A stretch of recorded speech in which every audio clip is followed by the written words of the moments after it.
What's going on, guys? Jeff here, back again with another video. So today we're going to be talking about the FOMC expectation for what's going to be happening on the 5th of May. Jerome Powell is going to be coming out after the whole FOMC meeting happens. The meeting is going to be happening in a few more hours as of the current recording.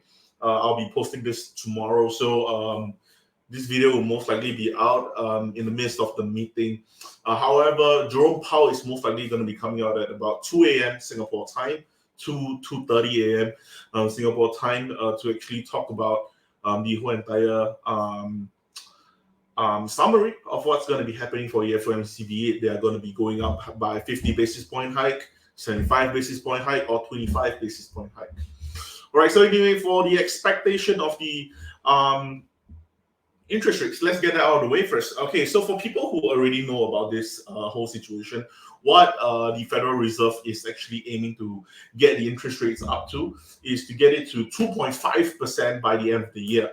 Okay, so in order for them to actually do it, to hit 2.5% by the end of the year, what they have to do right now is basically getting 50 basis point hike, and then subsequently 25 basis point hike all the way to the end of the year. That's how they can achieve 2.5% interest rate hike. Or not, what they can also subsequently do is to have a 75 basis point hike in May. And then immediately right after that, we'll have subsequently the 25 basis point hike all the way till the end of the year. That is how we are able to achieve the sought after 2.5% interest rate by the end of 2022. So right now, that's why the whole entire market is trying to really price in this current action at the moment. If you're looking at the stocks market today, okay, your SPY and your QQQ, they are kind of doing a lot of volatility run all over again, the same as on Monday, where we basically see a lot of volatility going up and down. Even for your tech stocks, your growth stocks and such, they're also doing the similar pattern, looking at Tesla, looking at Palantir, looking at SoFi, looking at Snapchat, all of them doing similar movement as well. Okay, so right now, my own expectation for the FOMC, personally speaking, I'm looking at 50 basis point increment. However, I will not rule out the possibility of a 75 basis point increment. Okay, but the thing is that for a 75 basis point increment, I do think that there is like a 10-20% possibility only, simply because Jerome Powell saying that, having a 50 basis point increment basically scared the market for a week straight, having 3% loss every single day for an entire week. Right after Jerome Powell said that a 50 basis point was on the table. This was not even Jerome Powell saying that 50 basis point hike is what we are going to do. So a lot of people are already trying to price in the 50 basis point hike. A lot of people are also trying to price in the 75 basis point hike. So like I said before, I do think that if we were to see a 25 basis point hike, we're going to see rallies. Okay, we're going to see a short-term rally to the high side for a lot of stocks. Okay, it's not just going to be your SPY and your QQQ, your growth stock, your tech stock, your crypto stock, your risk-on assets are all going to be going upwards. That's my own personal prediction if we do see a 25 basis point increment. However, if we do see a 50 basis point hike increment, I do think that we are not going to suddenly see a huge drop in the market either. I do think that there's going to be enough of people keeping money right now, but in the sideline waiting to buy the dip. I do think that that's going to consist of quite a big amount of people. There's a substantial amount of investors actually waiting by the sideline, waiting for the dip to come in for this FOMC to really buy in on this. Because chances are we are actually thinking that 25 basis point hike is already out of the picture. Okay, because if we do get a 25 basis point hike right now, it simply means that next month we definitely have to see a 50 basis point hike, and the month after we have to see another 50 basis point hike again. So that's why the thing is that the chances of us actually getting a 25 basis point hike is relatively low, almost the same as getting a 75 basis point hike. So 50 basis point hike is most likely going to be the case. However, what I am a little bit worried about getting a 50 basis point hike for the market is because as much as we say that the market has kind of priced in on the fact that we are actually going through with a 50 basis point hike, and some might even argue that the market is actually pricing in on a 75 basis point hike.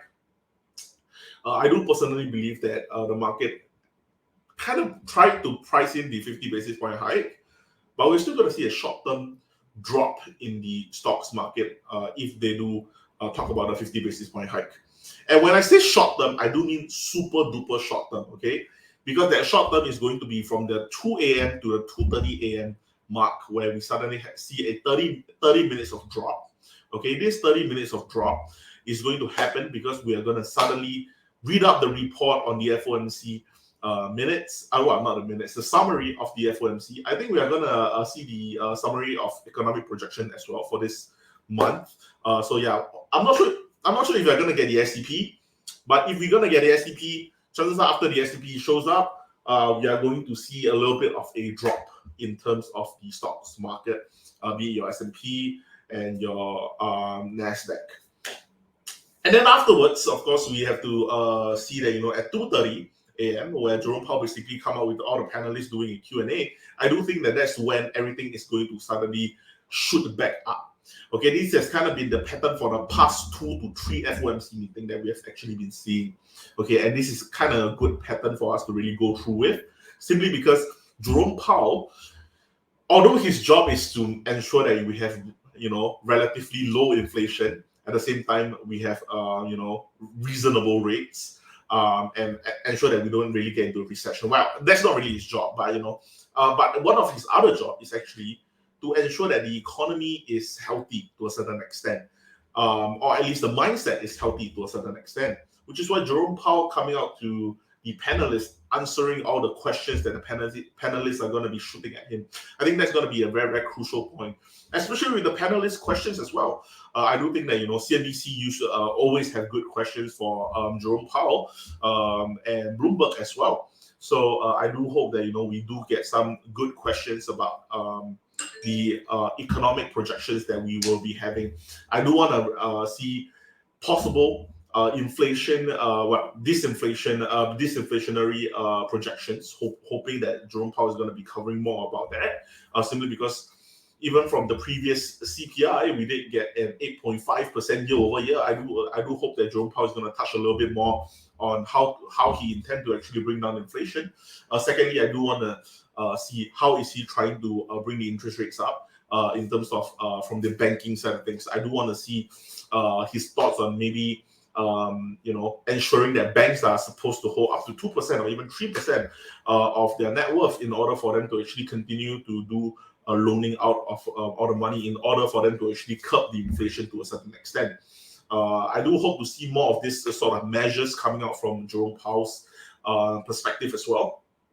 Of course, I also hope to see Jerome Powell actually touch more on the subject of climate control, simply because, especially with what is happening in Russia and Ukraine, a lot of them are going to possibly be asking him about the whole climate control in terms of climate change, in terms of the oil prices and such, especially what Biden administration is doing, protecting the prices of oil as well.